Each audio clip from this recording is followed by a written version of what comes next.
happy birthday tomorrow. All right. Well, it's a little after 2 o'clock. We'll go ahead and get started with our webinar today. Good afternoon, everybody, and thank you for joining us for our Land Steward webinar about forest certification. For those that don't know me, my name is Chris Demers. I'm an Extension Program Manager here at the School of Forest, Fisheries, and Geomatic Sciences at the University of Florida, IFAS. I run our Florida Land Steward program, and this program is an outreach program to basically help and serve private landowners and help them get connected to a network of natural resource forestry professionals, and also to get connected with other landowners. And it's a long process of education, learning together, going to events on various topics. And if you're interested in getting involved further with our network, we invite you to do so. I'm joined today by Mr. John Nash, who is a Florida tree farmer. He's also the current president of the Florida Tree Farm Program. Together, we'll be presenting about the forest certification, the topic of forest certification, and we'll be spending some time learning a bit more in depth about a particular certification program that John's involved with called the Florida Tree Farm Program. Before we get started, I'm going to go ahead and cover some housekeeping. If you'd like to ask a question about what we're talking about, use the Q&A button on your Teams interface there. If you have a particular issue that you need to be addressed immediately, that you really want us to see, you can use the chat for things like that. But questions about what we're talking about, just use the Q&A for that. And then we'll answer the questions after the webinar, after the presentations. I'm going to be sending out a very short evaluation after the webinar, so I appreciate if you can spend a minute or two to fill that out for us, give us some feedback about the webinar. And I just want to bring to your attention that the slides for today, as well as some links to some of the programs and resources we're talking about today, are available on our website at that link. And here's how to find that. If you go to our website, Florida Land Steward, which you can Google, it's one of the first things to come up when you Google Florida Land Steward. Go to our homepage, and right down there, that's circled in red, Florida Land Steward Events and Webinars, and then you'll find the 2024 events and webinars, and that's where you can find the materials, and that's where I'll post the recording of this webinar as well.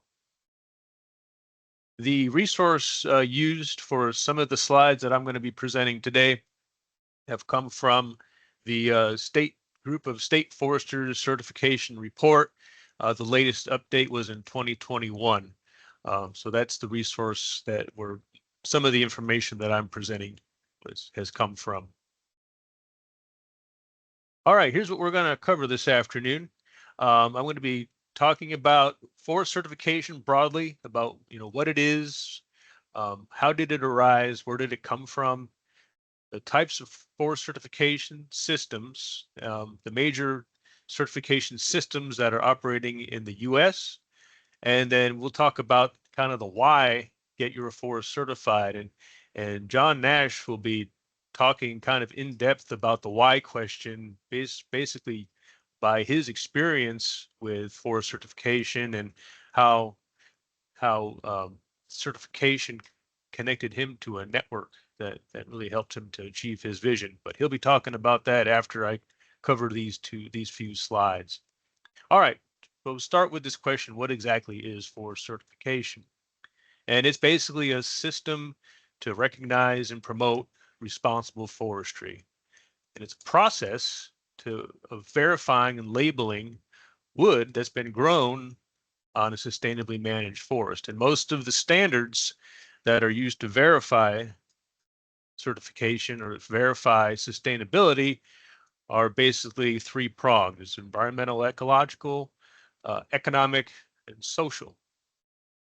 And it's largely driven by consumer demand for wood harvested from sustainably managed forest, as well as landowner interest in sustainable forest forestry, and John's going to be talking about that largely.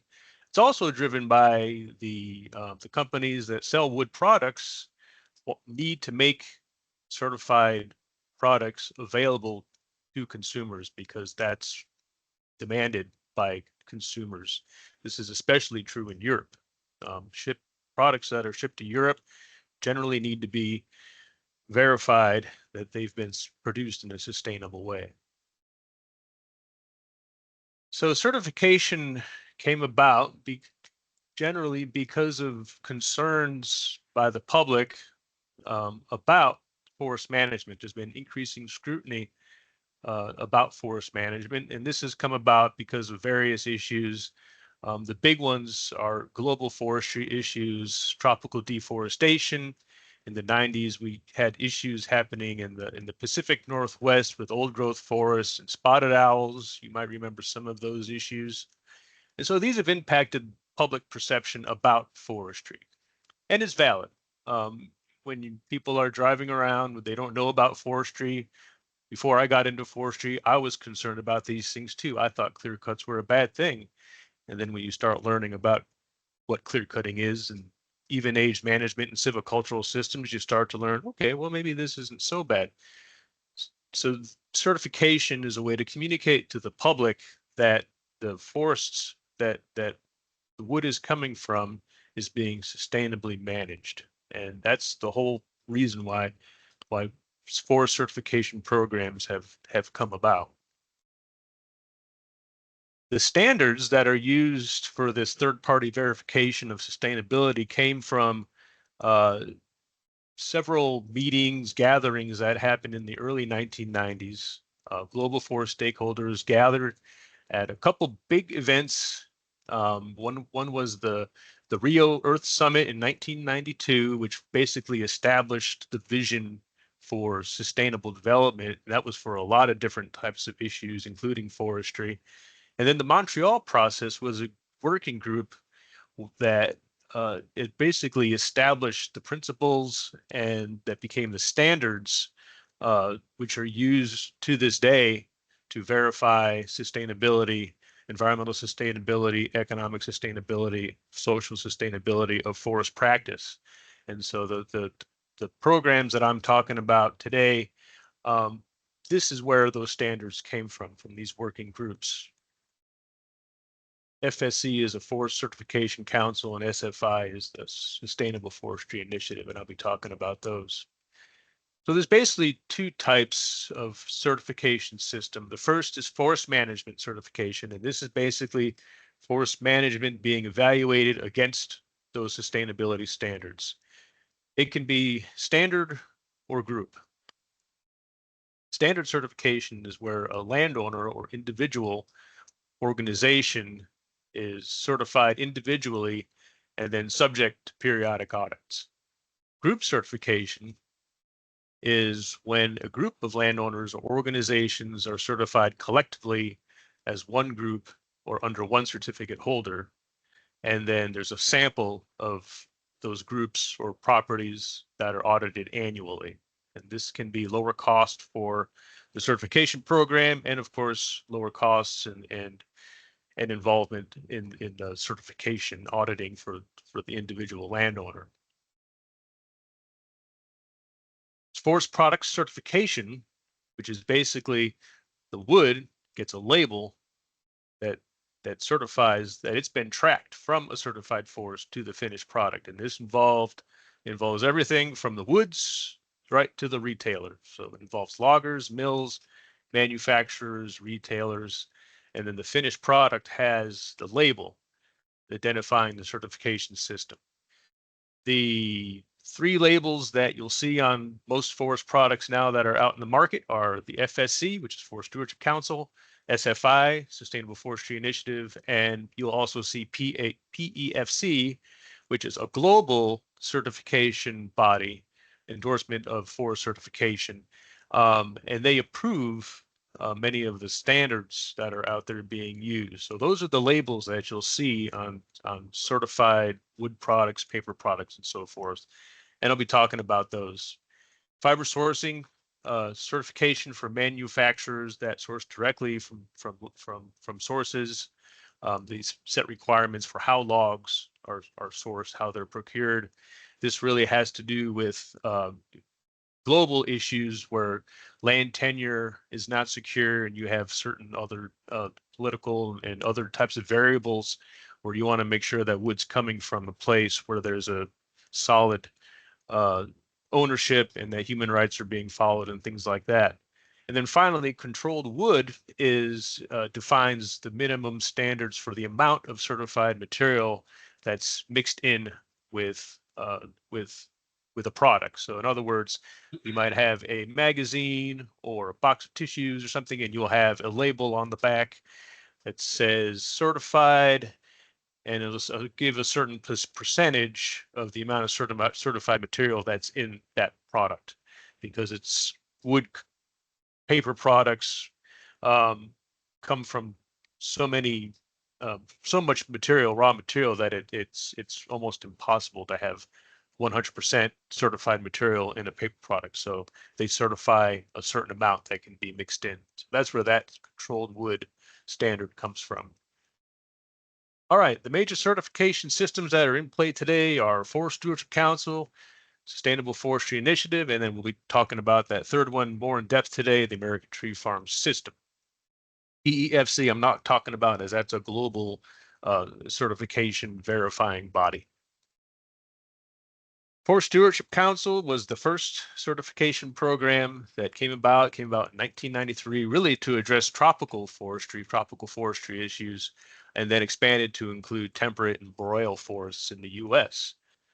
This is a standard and group for certification system, and there's many certification bodies worldwide. In the U.S. and in North America, we've got three organizations: the Rainforest Alliance, Scientific Certification Systems, and Bureau Veritas are the three bodies that are operating the Forest Stewardship Council certification system. Annual office and field audits. Auditors are accredited by FSC Accreditation Services International. Very rigorous standards, fairly high auditing costs in this program. It's a rigorous program. They do have a new small and low intensity managed forest standards for smaller acreages, for family forest acreages that are around 2,400 acres or less. That's what the label looks like that you might find. And you can see there, this is a mixed sources label, and a certain amount of that source is certified wood from that's certified in the FSC chain of custody. I do want to bring to your attention that the Forest Stewardship Council is not the same as the Stewardship Forest or the Forest Stewardship Program. This could be easily confused because of the forest stewardship is in both of the titles of these programs. The Forest Stewardship Program is administered by the U.S. Forest Service, and then each state forestry agency administers its own program. This is really an assistance and recognition program. It's not really a forest certification program per se, although they do give you a plaque and a sign. The standards vary across the country about how that program is administered, so it's not really a true certification program. The purpose is an assistance program and a recognition program, but different from the Forest Stewardship Council. Just want to make sure that that's not confused. Sustainable Forestry Initiative is really the industry standard. So this is the body that will provide certification services for the forest industry. It's a 501c3 charitable organization governed by an SFI board, and also at the state level by state SFI implementation committees. The board, the top board, has representatives from all these different sectors: the environmental, economic, and social. And this is a forest and forest product certification. So they're involved throughout the whole process, from the woods to the mill to the retailer. Land management standards, domestic and international fiber sourcing standards, and then they have research, legal, training, social standards. This is a big program. Again, this is the industry standard, the forest industry. Most of the forest industries that are operating in Florida are certified in the Sustainable Forestry Initiative. You can learn more about that. And then the label that you'll see on the products, usually this is what's on the paper. This is again a mixed source label for a paper product, but that's what that label looks like.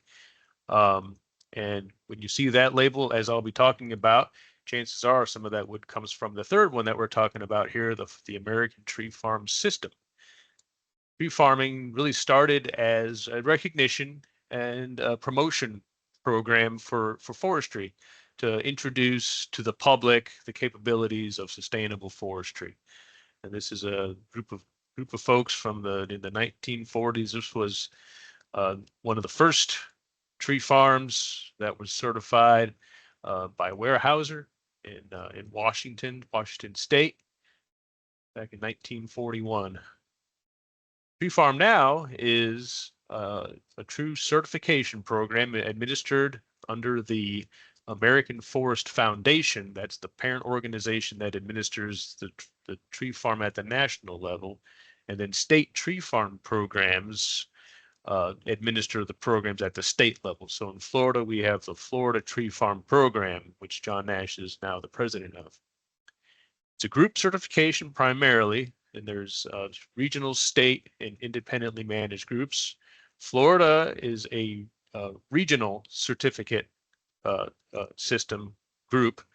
And so that means that Florida tree farms are audited periodically. There'll be a sample. If you've been involved in land stewardship program or forest stewardship program or tree farm program for a number of years, you've probably noticed in our updates that there's going to be an audit coming up, and to get your papers and your management and all your stuff in order because the auditors are coming. So some of us have been through that in several iterations of that process.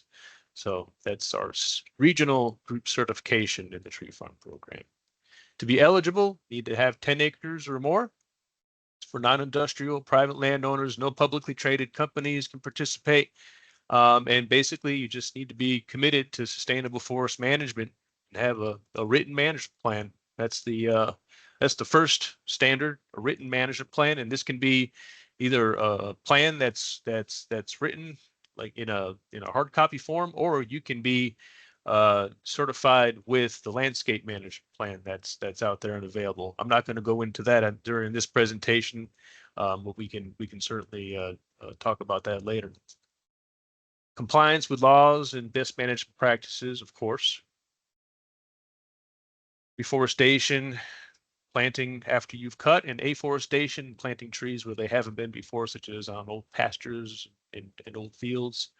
Wildlife habitat, biodiversity, invasive species control, aesthetics, forest of recognized importance. An example of a forest of recognized importance, I'd say, would be the Apalachicola bluffs and the ravines. Those forests are very, very unique along the Apalachicola River on those steep ravines, and you've got rare species of trees and plants that only grow there. That's would be an example of a forest of recognized importance. Historical sites are also important to recognize in your certification, and of course, practical harvesting guidelines. And this makes this a very feasible and attractive program for private non-industrial forest landowners. This is a forest and a forest product certification program. However, on the finished products that come from tree farms, you're not going to find a tree farm label. You'll find either a Sustainable Forestry Initiative label or a PEFC label, because the wood that comes off of certified tree farm has been endorsed by the PEFC to be a part of the Sustainable Forestry Initiative chain of custody. So that way it's fully a forest product certification. So the certified tree farmers get a certificate. That's the regional certificate for chain of custody tracking. 2016, we went through a process where we could choose to be a certified state or a recognition state, and Florida chose to stay on the certification track along with many other states. Most other states are certification track. And in 2017, the Florida Tree Farm Program gained 5013C3 status as a charitable nonprofit organization, which gave us the capabilities to do fundraising and have more structured meetings and things like that. These numbers are a little bit dated. This came from that 2021 report, but generally these are good ballpark numbers. For Stewardship Council acres, fairly modest in Florida. The FSC standards don't lend themselves very well to even age silviculture. So those standards are very rigorous to adhere to. SF5, of course, that's the industry standard. So that acreage there that you see there, that 1 million acre, that's most of that's a lot of the industry land. And then the American Tree Farm System is around 800,000 acres. And there's approximately 1,200 or so tree farms certified in the state. All right. Well, you can put your questions in the Q&A box there. We will answer those at the end of the presentation. But right now, I'm going to hand it over to John Nash, Florida tree farmer and president of the Florida Tree Farm Program. John, thanks for being with us. Yes, thank you, Chris. Chris was actually one of my resources when I started my farm, but now I'm proud to call him a friend. We have come a long way together. He's helped me tremendously. Again, I'm John Nash. I'm a landowner, a tree farm landowner near Cedar Key, Florida. We call our property Osceola Pines, and that's from the Osceola wild turkeys, which you'll find a lot about when I talk, and the pine trees, which we've got longleaf, slash, and loblollies. Before I owned this property, pretty much my sole involvement with pine trees was putting up the Christmas tree every year. That was my job in the family. Moving on, I've been a member of the Wild Turkey Federation since 1978, and it's given me a great background on what I really love, which is hunting wild turkeys. And currently the president of the Florida Tree Farm Program. I want to go back, Chris. Okay. Well, I want to tell you, when you look at our emblem on the bottom left, you think tree farm program, that's all about trees. Well, what it really is about four things. It's a four-pronged stool, basically. You've got the wood, you've got the water, you've got the recreation and the wildlife. And I'm going to talk to you about them on my property, take you to the line level of what it looks like. I grew up turkey hunting. My dad's pretty much the only thing we really loved to do together was hunting. And we were always subject to invitations from other landowners to hunt. And, you know, you just don't have as much opportunity, and you don't have you're subject to rules and regulations other than the laws. So in my search for how do I solve that problem, I talked to my grandfather and I said, man, I'd love to have a place sometime. He says, the only advice I can give you is to buy land. He said, God's not making any more of it. Good advice. Tucked it away, and then one day I had a chance to do it. Now, with my father, we would go every year on a trip out of state or in state, and one of the trips that he took me on was to a place called Levitt Williams Likes Brothers Fish Eating Creek in Palmdale, Florida, and I was able to hunt there. I was successful on the first day, and this fella, you can go next. This fella, Levitt Williams, he was and is the basic forefather and founding father of wild turkey biology in the state of Florida. He worked for FWC from the 60s, 70s, and 80s. He had the opportunity for me to go hunt out there. My dad took me. Like I said, I was successful on the first day. The second day, he says, since you're a photographer, I'm going to let you get in my stand. And my personal stand, he says, the only thing that I ask that you do is you don't leave until the turkeys are gone, because I don't want you to spook them. So go to the next slide. Okay, on the top right-hand corner, there's a picture of a piece of property that Lovett Williams owned and managed. And this was a place that I sat in that stand. I took 2 rolls of film, and I ran out of film at like 7:30 in the morning. I wasn't able to leave until about 10:30 in the morning. So I spent a lot of time just observing and looking and admiring what he had done and accomplished on his land. And when I was finally able to find a piece of property, I saw this place, and I knew exactly when I saw it that I wanted to own it. So I started moving forward, trying to figure out how I could own it. What you'll notice is down in the bottom, there's a fellow named Marcus Lashley. That's Dr. Marcus Lashley. He's assistant professor of wildlife and ecology and conservation at the University of Florida. And he was talking about Lovett Williams in one of his podcasts, The Wild Turkey History, up on the top. And I started listening to it, and he was very complimentary of Lovett and his prior work, basically laying the foundation for wild turkey management in Florida.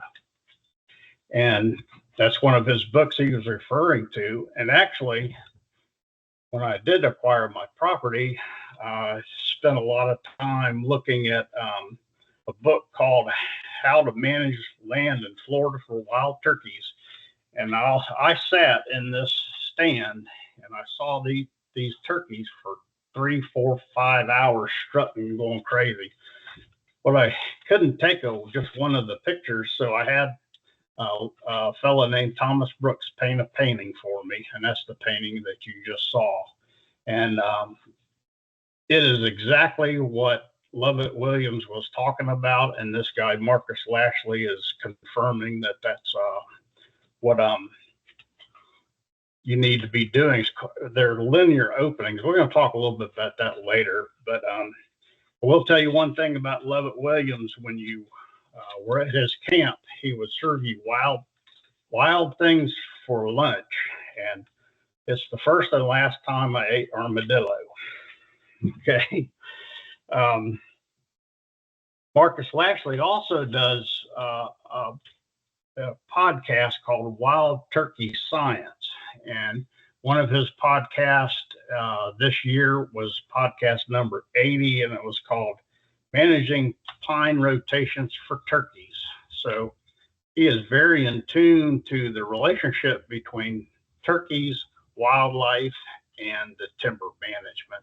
So I can't give enough credit to him because he's at the line level talking about management. Okay, next. Okay, I had my vision. I knew what I wanted, and I finally found a piece of property.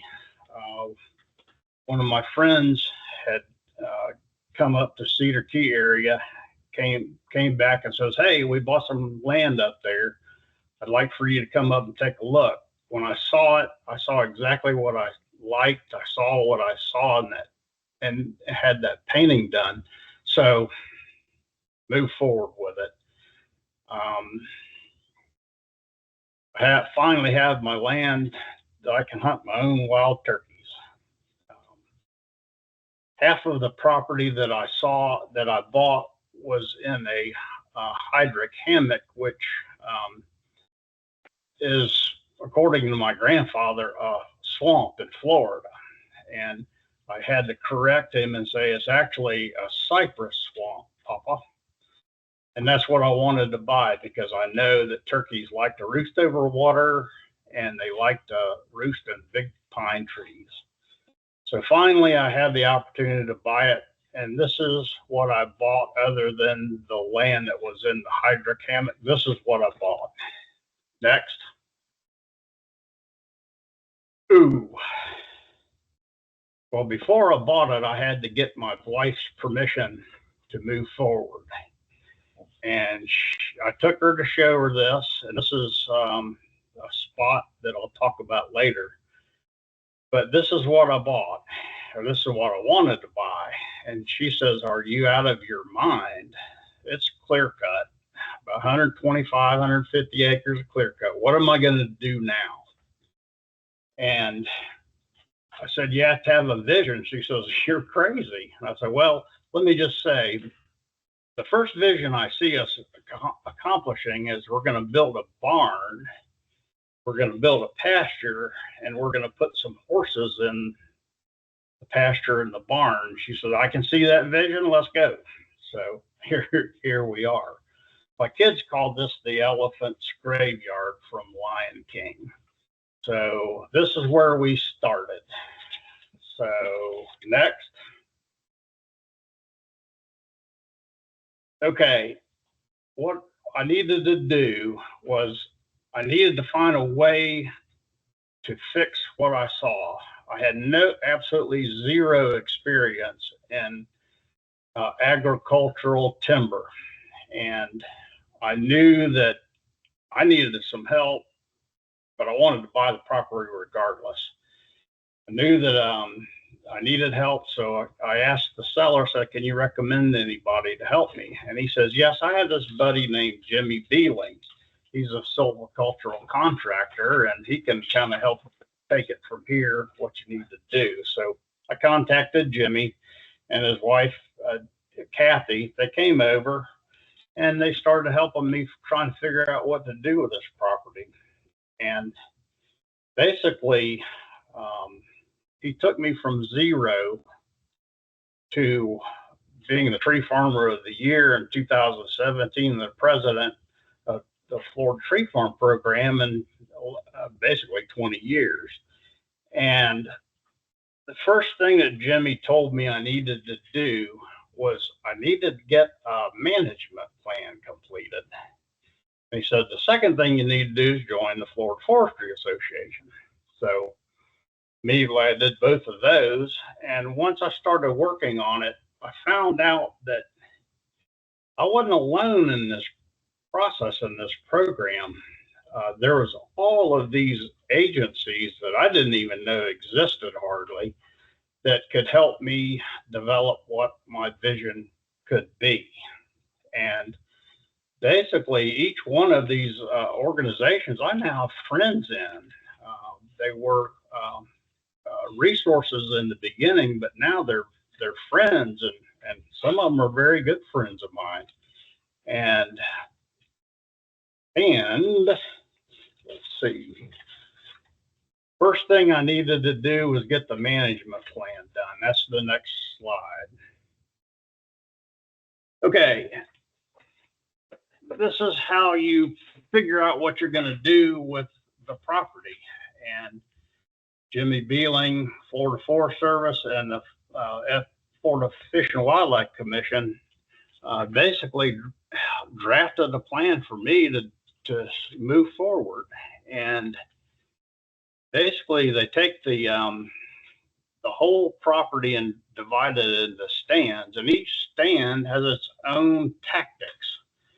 And I knew that I needed to keep the wildlife as the primary goal, but also the secondary primary goal, according to Uncle Sam, is I need future income from the timber so that it could help me with my taxes. Plus, you get agricultural exemption on your real estate. So if you look at the stand one on the first year, it's pretty simple. Reforested it with slash pines. The spring I did this, Jimmy did this for me, herbicide of the beds. He started mow the plantation. And then this is really an important piece. They suggested that I do a third row mowing rotation. And I've implemented that, and I've continued to do that. So it's been an interesting process, and basically you follow what they say, but it's not written in stone. One of these stands that they said they needed planted pine trees, I couldn't get a dibble down in the ground. A dibble is a planting tool. I couldn't get a dibble in the ground far enough before I hit the limestone. Obviously, this was not going to be a good place to grow pine trees, so I let it grow natural. It's the prettiest patch of little oak trees you've ever seen now. Okay, next. Okay. In 2012, I was enrolled by my Forest Service forester, Greg Marshall, into the tree farm program. And like I said earlier, we talked about wood, water, recreation, and wildlife. And actually, the fun part about it is after we've implemented this, and Greg says, you're one of the only people that actually did what's in the plan. So that was a compliment. Next. Okay, I'm going to talk about wood real quick, and we're going to talk about all those points of light. And the wood is very important part of the process, because that's where the financial income comes for sustaining the economics of a forest going forward. It doesn't come in a very regular methods. It comes about once every 15 to 25 years. So, between times you've got a lot of work to do. But what I want to kind of talk to you about is burning is an integral part of any wildlife plan in Florida to be successful in helping wildlife, and just as it's good for the land, so that we don't end up big wildfires later.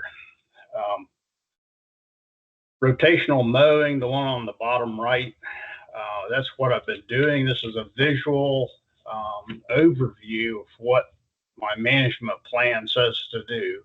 You can see on the left-hand side and the right-hand side, the vegetation is about 4 feet high. The second to the left is about 2 feet high, and then the one at the and the middle right is at ground level. And basically that provides a 3-year staggered growth cycle, which is very beneficial for wildlife and especially for wild turkeys. We talked about wildlife corridors. I saw it when I was at Fish Eating Creek with Lovett Williams. And let me just kind of give you an idea of what you could do. It's kind of like an art form, because if you look at the fire lines picture on the left, you'll notice that there's pine trees next to a fire line, which is very important for obvious reasons, next to a road. And then on the right-hand side, you can see vegetation that's probably about 1 foot high. And then over to the right again, the vegetation is about 3 or 4 feet high. And then it goes to a fire line and back to pine trees. But basically what you're doing is providing wildlife an area where they're comfortable. They can move in and out. It's not a square box like the property, like the piece on the right it's on fire burning. I made a big square acre food plot there, 4 acres, and I wish I'd have done it different, more like the ones on the left. But yeah, you live and you learn. Okay, one thing I found interesting is the bottom right-hand portion where to do rotational mowing. Dr. Lashley did a podcast about a month ago, his podcast number 80, and he says it's a podcast on pine rotations and wildlife. And he didn't mention rotational mowing, which I'm going to address that with him because I think I've been successful with it. It's not the most efficient as in like using fire, but I think I've been successful based on my harvest numbers. One thing you need to know about the pine trees and the lines there is that about every 12 to 15 years, you need to thin them. And what happens is you need to get the sun back on the ground. It's important once the crown comes together and shades out the light, you need to get light back on the ground for the wildlife. So it's economically advantageous, but you need to do it for the wildlife as well. Next slide. I talked about water. Water's extremely important to the state of Florida. Fresh water, our Florida aquifer needs to be protected. When you're working on your property, you have to use best management practices to protect the watershed. Really, healthy forests equal clean water. Can't enforce that enough, that it's extremely important that we protect our water resources. On my property just 2 years ago, I found a sinkhole. It's actually now, it's called an intermittent spring. And during the periods of high water, it's directly related to the Florida aquifer. So it boils out water when it's high, but when it's low, I found out that I had these things called brown hoplos that were armored catfish. And I called my friends at the FWC, what do I do about this? What are they? And they said, you need to eliminate them. I said, oh, okay, that's fine. So in my mind, I thought, well, I'll just get some chemical called Rotone and I'll just kill them all, get 5-gallon can and be done with it. And my FWC contact says, absolutely no way are you going to do that. And I said, why is that? She says, you're going to be pouring that Rotone directly into the fluoridated aquifer. And he says, it's going to go downhill. And in reality, what it'll do is end up in the Wakasasa Bay, which is a big clam location for the state of Florida for commercial fishermen. And clams are filter feeders. You don't want that stuff in your water. But getting off on a tangent there, but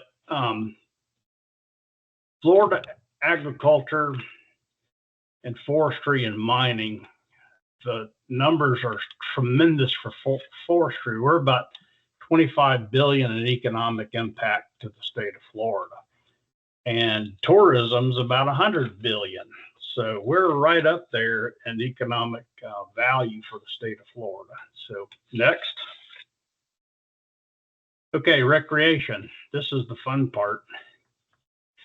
Obviously, I have a pond where we fish. My wife and I got a double a couple years ago, turkey hunting. There's our horses, which we love to death, with the Florida Stewardship sign. That's the old one. There's a new one now. Bees. I keep bees, and if you'll notice, there's a yellow tag right in the middle of the picture on the top left, and that says, careful bees. Well, I found out that bears can't read, and last year they got into my hives and they knocked them down, and I ended up getting no honey last year because of the bees. But they do recognize the fact that after they got in there, the electric wire finally got them, so they didn't stay real long. But that's the second time they've invaded my bees, even though I have electric fence around. Okay, next. Here's something fun and interesting that I learned. Oh, there's my picture up there, up above my mantle. I get to look at that every day. Think about that day at Lovell Williams every time I look at that picture. back in the history of Florida, there was a lot of timber, and the timber operations back then were done manually. We didn't have the resources that we have now, and they actually hauled timber out on what's called an ox cart, and they pulled it with mules. You can see the trees in the background there also have turpentine scars on them. But what you'll notice is the thing that I'm holding in my hand is a tong that they used to hold the logs on the ox cart. And if you'll notice the top left-hand corner, there's the tongs holding the ox cart. So this goes back way back into the olden days when they were doing timber basically all by hand. And also in the woods, we've found a lot of railroad spikes, a couple of railroad ties. Luckily, I didn't hit them on my tractor. But every railroad spike that we find is a different size, and what that tells me is they were all made by hand. This is way before factory production. Okay, next. Okay, we've got a lot of turpentine history on our property. This particular tree on the left is it's a cat face. It's an old tree that was used for turpentine, and you can see that it's probably been scarred up to about maybe 10 feet high, which is really impressive.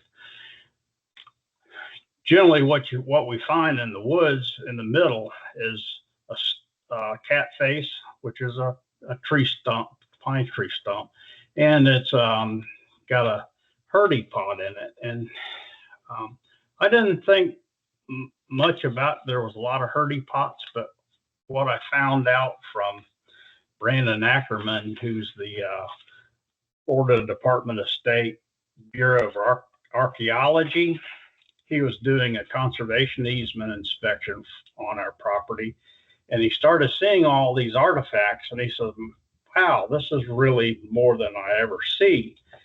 And I kept on telling him, you know, there's like dozens of these pots around, and lots of these cat faces, and some of the trees have been what's called box, which is before the hurdy pot. And upon his review, he gave us a designation at the state of Florida as a site of historical significance. It is now called, and it's recorded in the public record in the master files, called the Nash Family Legacy Turpentine Landscape.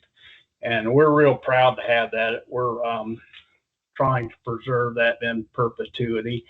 If we get a conservation easement, that'd be great. If we don't, we're going to get a conservation easement anyway. So we want to keep this in its natural state in perpetuity. On the right-hand side, I was talking about the intermittent spring. Well, next to the intermittent spring, which means there's water there all the time, I find a lot of Indian artifacts. It obviously was a campsite, and back the days you didn't have access to fresh water, you would not be around long, so that's where they stayed. So that's a real interesting part of our property. Also, in the same place where we find these Indian artifacts, we've also found an endangered species, plant species called the pinewood dainty, and it's only known to be located in 3 counties in Florida. It's in Levy County, Dixie, and I think Taylor County, and we've got them identified and recorded as well. A funny part about the history is my daughter was doing and Lynn was doing a history fair project on a timeline of something in history, and she picked turpentine. I said, why are you going to pick turpentine? And she says, well, says in the Bible, Genesis 6:14 says, God said to Noah, build an ark out of cypress wood and cover it inside and out with pitch or rosin. And that's what turpentine is. So I think she really made a good connection to the fact that timeline goes way back, and it pretty much ended back in the 70s. That's as far as turpentine, because all of a sudden now you had wooden boats that were now steel and fiberglass. So the industry for rosin just dried up. Next. Okay, we're going to talk about wildlife. My major desire is to develop turkeys, wild turkeys, and have them be successful.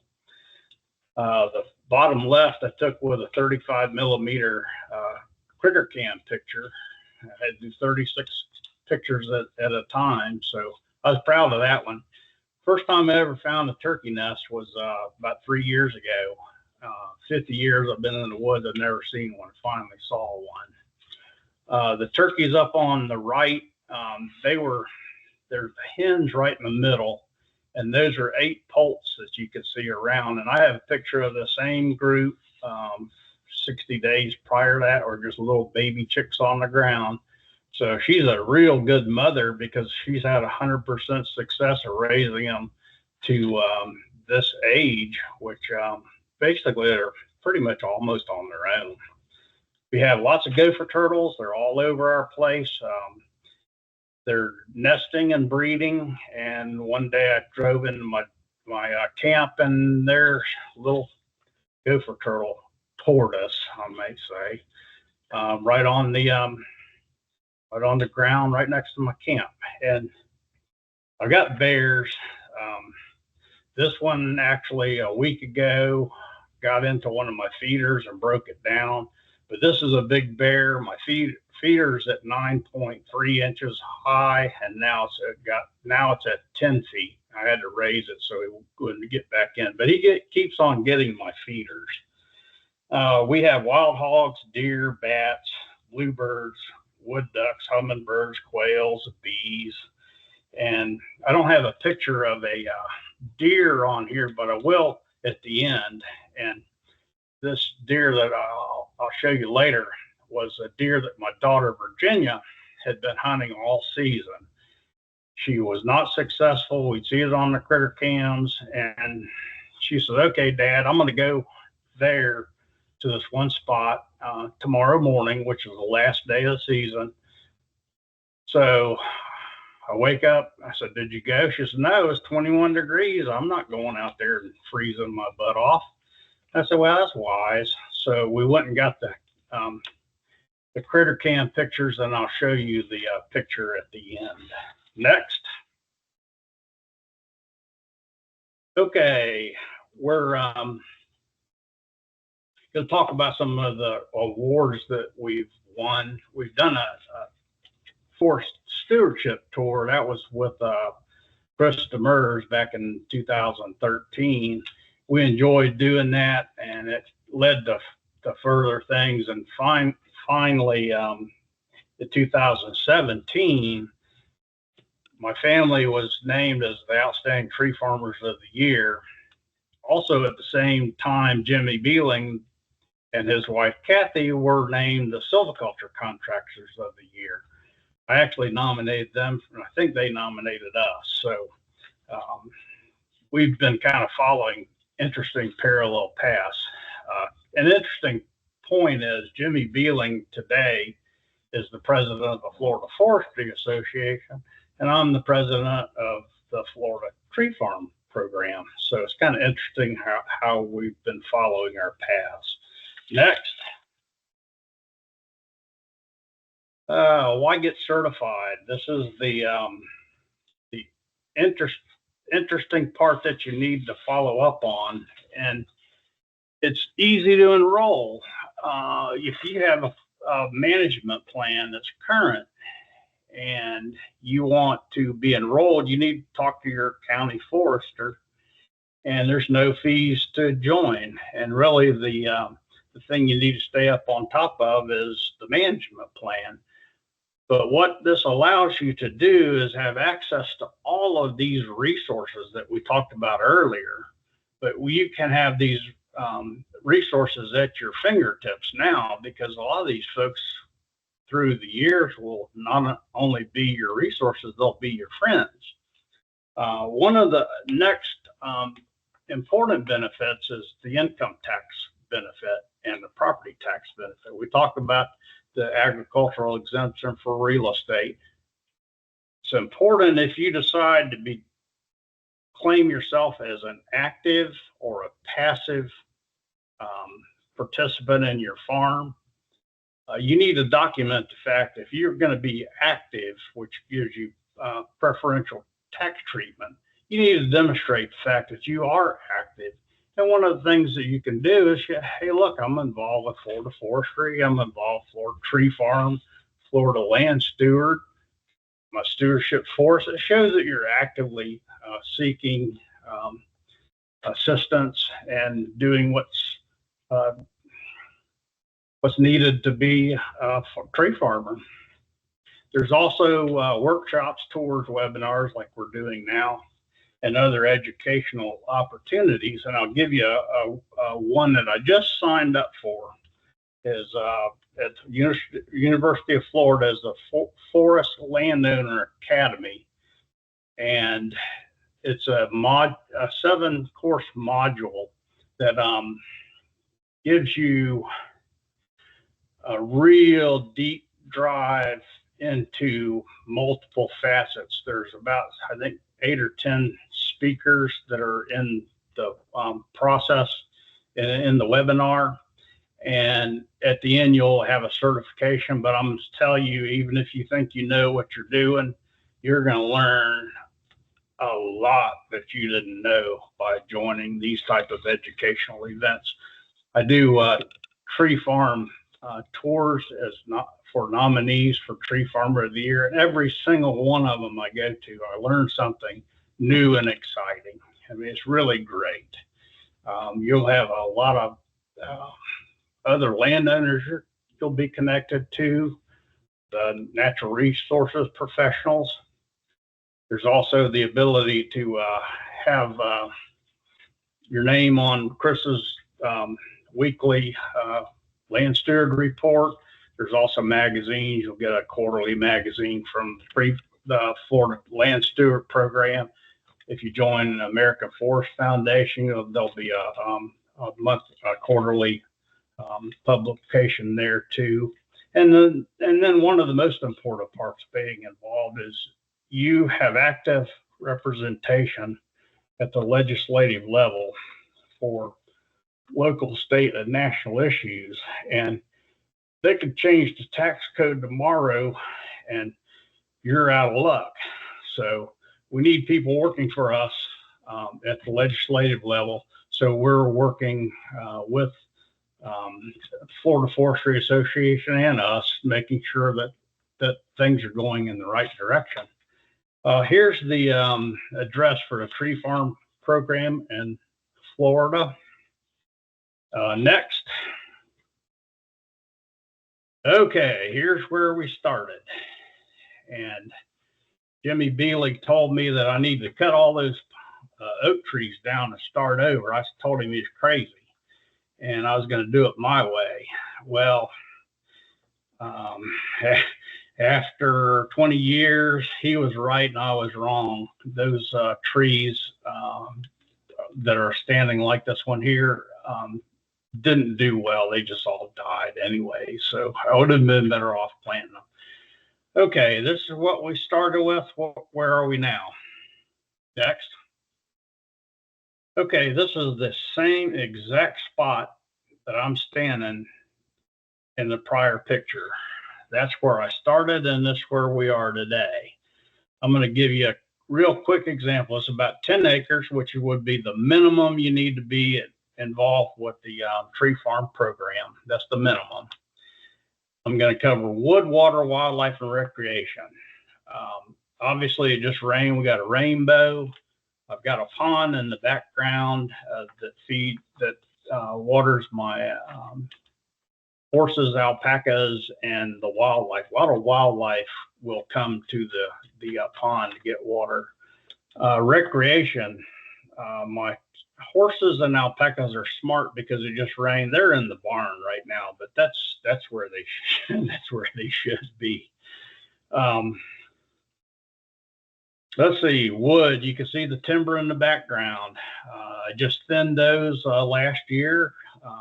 Economics is pretty good. I was disappointed when Georgia Pacific closed their mill for pulpwood in Perry, Florida, but we'll get over it. We'll get around it. The wildlife I talked about. This top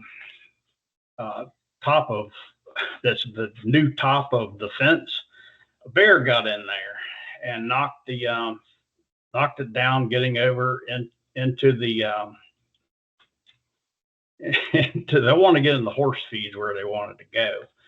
So I have wildlife here. The bears, my bees are just a little bit to the right of the picture.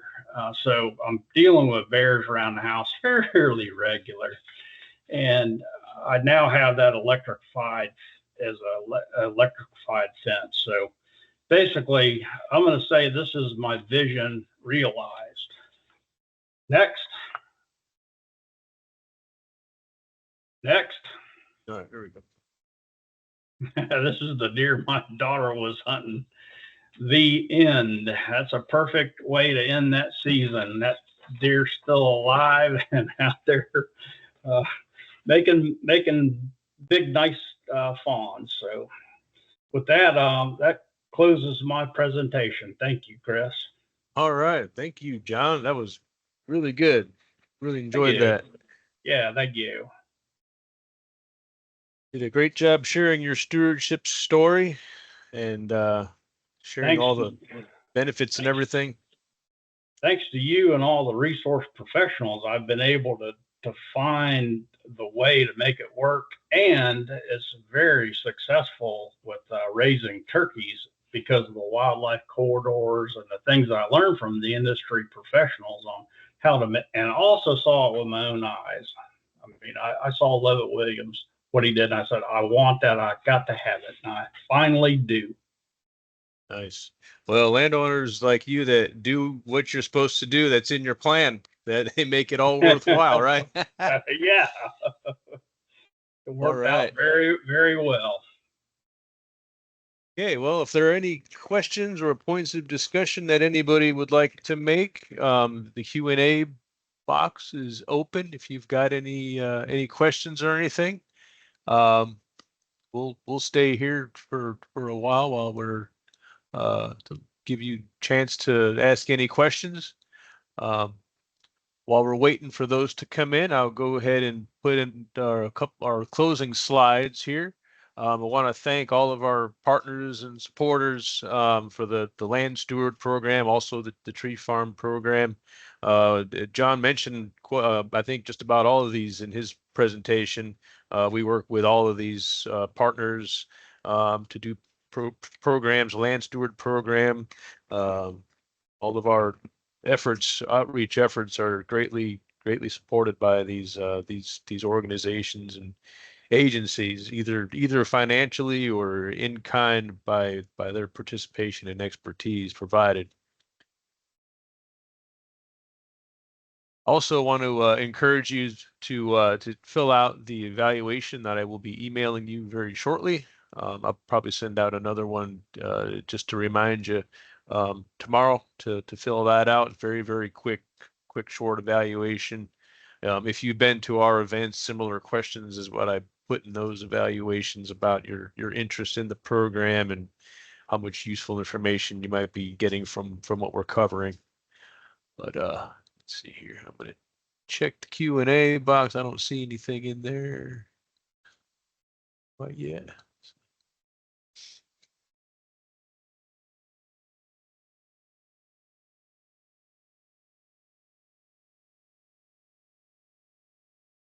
And good job staying on time, John. We're right on. We're right on. We got it right on time. That was pretty Oh, perfect.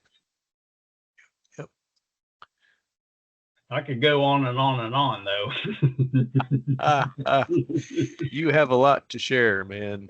Thank You you. have a lot to share. I tell you what, it's been a pleasure working with you over the years on all this stuff. It's been great. Yeah, I have a great support system. Yep. All right. Let's see. I don't think there's any questions or discussion, so I think we'll go ahead and wrap it up. John, thank you very much once again for your outstanding presentation. Thank you everybody for joining us today. If you do have any questions after we close out, feel free to email me or John. His email address is on those slides. The slides are on that opening on our page, our Land Steward program page. Go to the webinars and materials, and that's where you can find all the PDF of this presentation is up there, so you have access to all that. But drop a line if any questions. And with that, we will bid you farewell, and thank you very much for joining us. Thank you, John. Thank you. Thank you, Chris. Bye. Bye.